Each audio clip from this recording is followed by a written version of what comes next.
ট্রান্সফরমারের যে কোরগুলো থাকে দু রকমের কোর হয়, একটা হলো ই এবং একটা হলো আই। এই যে দেখুন, একটা হলো আই কোর, আই কোর। তো এটা ঠিক এরকম মডেলের হয়ে থাকে, এরকম মডেলের। এটা আমাদের ট্রান্সফরমারের এরকম থাকে। তো এটাকে বার করাটাই এবং এই কোরগুলোকে ববিনের মধ্যে ভরানোটাই একটু কঠিন কাজ। তো আপনারা দেখতে পেলেন আমি ববিনটিকে বার করে নিয়েছি।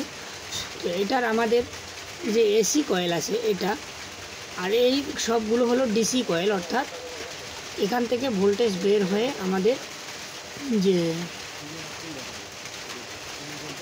আপনারা যে কিছুতে লাগান, হোম থিয়েটার থেকে শুরু করে যাবতীয় যন্ত্রপাতিতে এটা ইউজ করা হয়।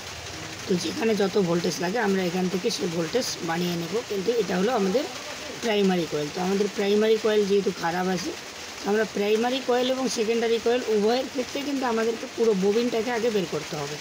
তো ববিন যদি বের করতে না পারি তাহলে আমরা বান্ডিং করতে পারবো না। ধন্যবাদ এরকম ভিডিও দেখার জন্য। আমার প্রোফাইলকে অবশ্যই ফলো করে রাখবেন, অথবা আমার ইউটিউব চ্যানেল থেকে আপনারা দেখতে পারেন, সেখানে সাবস্ক্রাইব করে রাখবেন, অথবা পেজ থেকেও দেখতে পারবেন। ধন্যবাদ রইল, সবাই ভালো থাকবেন, সুস্থ থাকবেন।